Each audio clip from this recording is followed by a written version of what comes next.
ইসলামী বিশ্ববিদ্যালয়ে শিক্ষক নিয়োগ পরীক্ষা নিয়ে ছাত্রদলের বিক্ষোভ।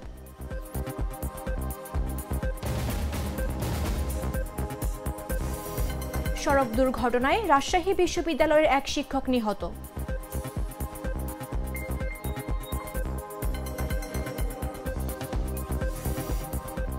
বিদেশে গণ অভ্যুত্থানের পর পুলিশ পালানোর নজির নেই মন্তব্য সালাউদ্দিন টুকুর।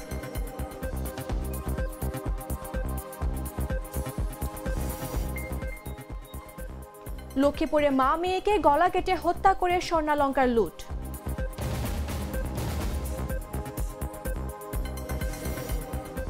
এবং হয়রানি ও প্রতারণা বন্ধে চাঁদপুরে অনলাইনে ইলিশ বিক্রির নিবন্ধন পেলেন 7 ব্যবসায়ী।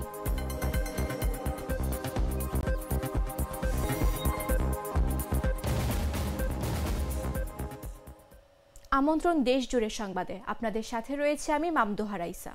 মশলা বদলে ফেলেছে, এবার আপনিও বদলে ফেলুন। একবার প্রাণ গুঁড়া মশলা ব্যবহার করেই দেখুন। ইসলামী বিশ্ববিদ্যালয়ের শিক্ষক নিয়োগ পরীক্ষায় নিষিদ্ধ ছাত্রলীগের সংশ্লিষ্টতার অভিযোগে বিক্ষোভ করেছে ছাত্রদল। ফেসিস্ট মুক্ত নিয়োগ নিশ্চিতের দাবি জানায় তারা। শুক্রবার সকাল 10টায় বিশ্ববিদ্যালয়ের ইবনে সিনা একাডেমিক ভবনে শিক্ষক নিয়োগের লিখিত পরীক্ষা শুরু হবার পূর্বে তারা বিক্ষোভ মিছিল শুরু করেন। এর আগে ছাত্রদল, ছাত্র শিবির, ছাত্র ইউনিয়ন ও বৈষম্য বিরোধী ছাত্র আন্দোলনের সাবেক নেতৃবৃন্দ প্রশাসনের সঙ্গে বৈঠক করেন। বৈঠক শেষে উপাচার্য বরাবর এক লিখিত আবেদনপত্র জমা দেয় ছাত্রদল।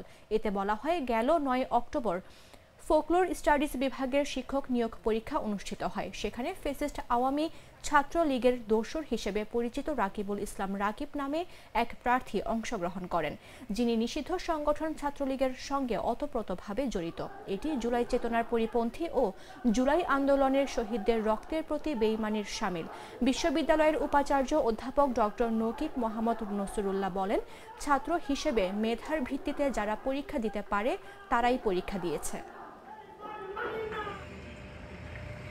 ছাত্র হিসেবে এখানে যারা মেধাভিত্তিকভাবে লিস্ট করেছে, মেধাভিত্তিকভাবে যারা পরীক্ষা দিতে পারে তারাই এখানে পরীক্ষা দিয়েছে, তাই না? এখানে তো ছাত্রলীগ বা কোন দল কে করে এটা তো আর যারা তাদেরকে এখানে পরীক্ষা দেওয়ার সুযোগ দিয়েছে, পরীক্ষা দেওয়ার সুযোগ তো সবাই পাবে। তারা অভিযোগ করেছে। মানে এবারের শিক্ষক নিয়োগ কেমন হতে পারে, মানে সব দিক থেকে আপনাদের? কালকে আমি তো বলেছি, এবার শিক্ষক নিয়োগ ইনশাআল্লাহ অতীতের যে সমস্ত বদনাম ছিল, আমি বিশ্বাস করি যে মেধাভিত্তিতে হয় নাই, যোগ্যতা নেই, সেই যে বদনামটা, সেই বদনাম ঘুচাবে। সড়ক দুর্ঘটনায় মারা গেছেন রাজশাহী বিশ্ববিদ্যালয়ের মার্কেটিং বিভাগের শিক্ষক অধ্যাপক শিব শঙ্কর রায়। এ সময় আহত হয়েছেন দর্শন বিভাগের শিক্ষক প্রফেসর আসাদুজ্জামান বাদশাহ। শুক্রবার সকাল 5:30টার দিকে রাজশাহী মহানগরীর পবা থানাধীন নওহাটা জুট মিলের সামনে এ ঘটনা ঘটে। পুলিশ জানায়, সকালে রাজশাহীর পবা উপজেলার নওহাটা এলাকায় নওগাঁ রাজশাহী মহাসড়কের আনসার ক্যাম্পের পাশে একটি মোটরসাইকেলকে ধাক্কা দিয়ে পালিয়ে যায় কোনো এক যানবাহন, তবে তা দেখা যায়নি। পরে স্থানীয়রা আহতদের উদ্ধার করে তাদেরকে রাজশাহী মেডিকেলে পাঠায়। রাজশাহী মেডিকেলে নেবার পর জানা যায়, আহত দুজন রাজশাহী বিশ্ববিদ্যালয়ের মার্কেটিং বিভাগের অধ্যাপক শ্রী শিব শঙ্কর রায় এবং দর্শন বিভাগের অধ্যাপক মোহাম্মদ আসাদুজ্জামান। এদের মধ্যে শিব শঙ্কর রায় রাজশাহী মেডিকেলে নেয়ার পথে মারা যান। অন্যজন আসাদুজ্জামানকে হাত ও পায়ে গুরুতর জখম নিয়ে হাসপাতালটির আইসিইউতে ভর্তি করানো হয়েছে।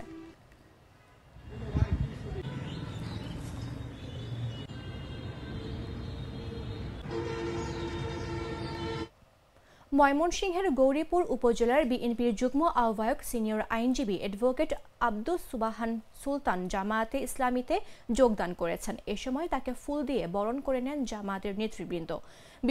বৃহস্পতিবার রাত 9টায় ময়মনসিংহ নগরীর নতুন বাজার এলাকায় জামায়াতের পেশাজীবী থানার অফিসে বাংলাদেশ লয়ার্স কাউন্সিল ময়মনসিংহ বার ইউনিট কর্তৃক আয়োজিত পিআর পদ্ধতিতে নির্বাচন বিষয়ক সেমিনার অনুষ্ঠিত হয়। এ সময় আব্দুস সুবাহান সুলতানকে বরণ করে নেওয়া হয়। আব্দুস সুবাহান সুলতান গৌরীপুর উপজেলা বিএনপির যুগ্ম আহ্বায়ক। তিনি একই উপজেলা ছাত্রদলের সাবেক সাধারণ সম্পাদক, ময়মনসিংহ জেলা উত্তর বিএনপির সাবেক সদস্য।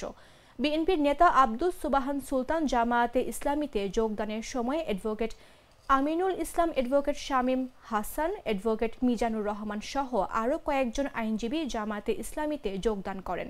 বিএনপির ছেড়ে জামায়াতে যোগদানের কারণ সম্পর্কে আব্দুস সুবহান সুলতান বলেন, পারিবারিক কারণে তিনি জামায়াতে যোগদান করেছেন। তার স্ত্রীও অনেক আগে থেকেই চাইতো তিনি যেন জামায়াতে যোগদান করেন। পাশাপাশি বিএনপিতে মেধার মূল্যায়ন পাওয়া যাচ্ছে না বলেও দাবি করেন তিনি।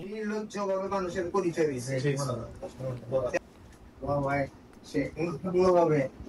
দীর্ঘদিন যাবতীয় আমার পিছনে লাগছে যে আমি বিকল্পটা সেরে দেয়া।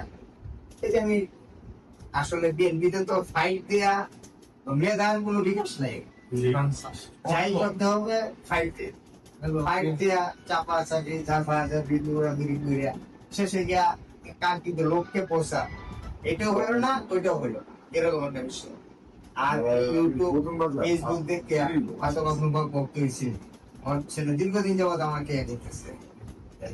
এরপরে আর এখানে যে কিছু নিয়ম বেশি আহত করছে আমাকে বারের নিয়ম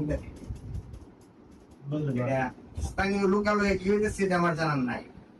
এই বারে 5 তারিখের পরে আমাদের আইনজীবী ফোরামের নেতৃবৃন্দ প্রতিটা চেম্বারে গিয়া মানুষের পরিচয় দিয়েছে।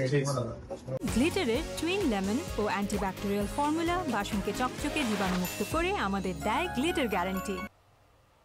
বিএনপির প্রচার সম্পাদক সুলতান সালাউদ্দিন টুকু বলেছেন, বিদেশে গণ অভ্যুত্থান হয়েছে, যুদ্ধ হয়েছে, এক দেশের সঙ্গে আরেক দেশের যুদ্ধ হয়েছে, কিন্তু বিদেশের পুলিশ প্রশাসন একদম পালিয়ে গেছে এরকম নজির নেই। বাংলাদেশে 4 দিন কোথাও পুলিশ ছিল না, তারা দলের হয়ে কাজ করেছে।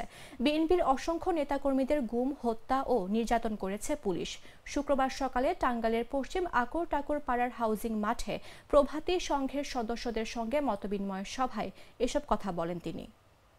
তরুণরা কিন্তু এই ফ্যাসিবাদের বিদায়ের সময় প্রমাণ করেছে তারা কিন্তু যে তুষের আগুন, যে এরকম তুষের আগুন কিন্তু নিচ থেকে ধরলে আস্তে আস্তে আস্তে আস্তে উপরে ধাও ধাও করে উঠে, উপরটা আবরণটা ভালো থাকে, পরে যায় বুঝে যে না নিচ থেকে আগুন ধরেছে। এই 17 বছর আন্দোলনে কিন্তু মানুষের এইরকম আস্তে আস্তে পুঞ্জীবিত ক্ষোভটা এমন পর্যায়ে গেছে যে একবারে এটা বিস্ফোরণ ঘটেছে। এবং এই ক্ষেত্রে এই জেনারেশন কিন্তু সর্বোচ্চ ভূমিকা পালন করেছে ছাত্র জনতা। তো রাজনীতির প্রতি মানুষের একটা অনীহা বা যেটাই বলি আর কি, মানুষ বিমুখ ছিল তাদের কর্মকাণ্ডের কারণে। আজকে যখন যে আমরা কথা বলতে যাই অনেক ক্ষেত্রে দেখা যায় যে মানুষের কিন্তু আস্থা বিশ্বাসের জায়গাটা অনেক বেশি কিন্তু নষ্ট হয়ে। লক্ষ্মীপুরের রামগঞ্জে ক্রোকারিস ব্যবসায়ীর স্ত্রী ও কলেজ পড়ুয়া মেয়েকে গলা কেটে হত্যা করেছে দুর্বৃত্তরা। বৃহস্পতিবার সন্ধ্যা থেকে রাত 9টার মধ্যে উপজেলার চণ্ডীপুর ইউনিয়নের পশ্চিম শ্রীরামপুর গ্রামে এ ঘটনা ঘটে। এ সময় ঘরে থাকা প্রায় 30 ভরি স্বর্ণালংকার লুট করে নেওয়ার অভিযোগ করেছে নিহতদের পরিবার। নিহতরা হলেন জুলেখা বেগম ও তার মেয়ে কলেজ ছাত্রী তানহা আক্তার মিম। মা মেয়ে ছাড়া বাসায় অন্য কেউ না থাকায় তাদের জবাই করে হত্যা করে দুর্বৃত্তরা। নিহত জুলেখা রামগঞ্জের সোনাপুর বাজারের ক্রোকারিস ব্যবসায়ী মিজানুর রহমানের স্ত্রী ও মিম তাদের মেয়ে। মিম রামগঞ্জ মডেল কলেজের এইচএসসি 2য় বর্ষের ছাত্রী। থানা পুলিশ ও স্থানীয়রা জানায়, মিজান সোনাপুর বাজারের ব্যবসায়ী। বাড়ির পুরুষরা সবাই বাজারে ছিল। বাড়িতে মিজানের স্ত্রী ও মেয়ে ছিল। সেই সুযোগে দুর্বৃত্তরা বাসায় ঢুকে মা মেয়েকে গলা কেটে হত্যা করে। পরে বাসায় থাকা প্রায় 30 ভরি স্বর্ণ সহ মালামাল নিয়ে পালিয়ে যায়। বাজার থেকে পরিবারের সদস্যরা রাত 10টার দিকে বাড়িতে গিয়ে লাশ বাসার মেঝেতে পড়ে থাকতে দেখে। তাদের চিৎকারে আশপাশের লোকজন ছুটে আসে। রামগঞ্জ থানা পুলিশ ঘটনাস্থলে হাজির হয়েছে। মনে হয় স্বর্ণালঙ্কার সব নিয়ে গেছে। 10 মিনিট পরে আমার বলছে দ্রুত থানায় খবর দেন। আমি সাথে সাথে ওসি সাহেবকে ফোন দিয়েছি, ডিউটি অফিসারকে ফোন দিয়েছি। ফোন দেওয়ার পরে জানতে পারলাম, তখন ডিউটি অফিসার বললো আমি দ্রুত পুলিশ পাঠাচ্ছি। 10 মিনিট পরে আমাকে আবার আমার এই মামুন ছোট ভাই খাদিমপুর মালিক সে আমাকে ফোন করে, ভাইরে আমার শাশুড়ি আর শালিকে জবাই করে দিছে।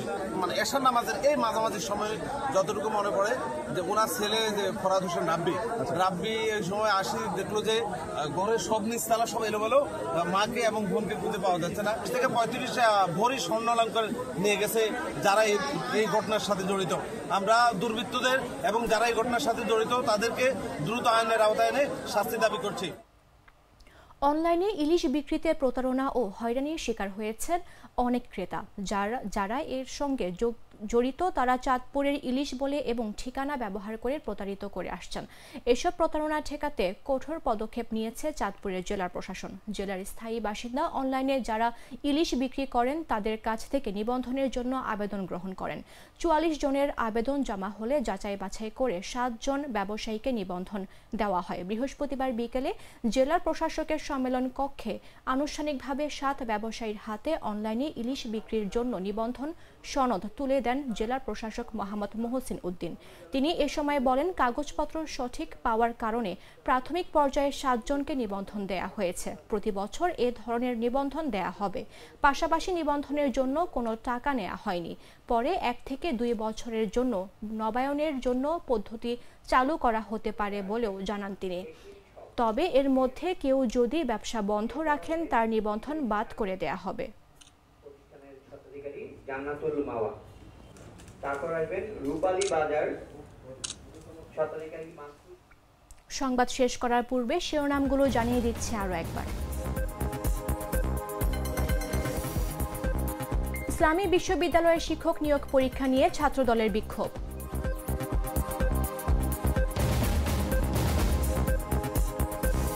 সড়ক দুর্ঘটনায় রাজশাহী বিশ্ববিদ্যালয়ের এক শিক্ষক নিহত।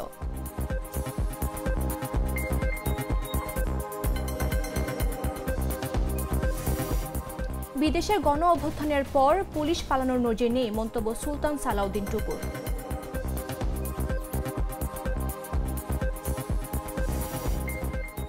লক্ষ্মীপুরে মা মেয়েকে গলা কেটে হত্যা করে স্বর্ণালংকার লুট।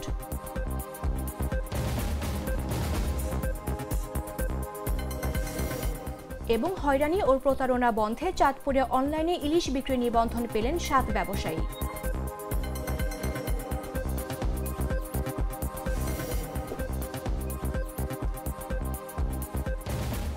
দর্শক, এই ছিল এখনকার মতো। প্রতি মুহূর্তে সর্বশেষ খবর জানতে ভিজিট করুন jagonews24.com। ফলো করুন আমাদের ভেরিফাইড ফেসবুক পেজ এবং সাবস্ক্রাইব করুন জাগো নিউজের ইউটিউব চ্যানেল। ধন্যবাদ সবাইকে।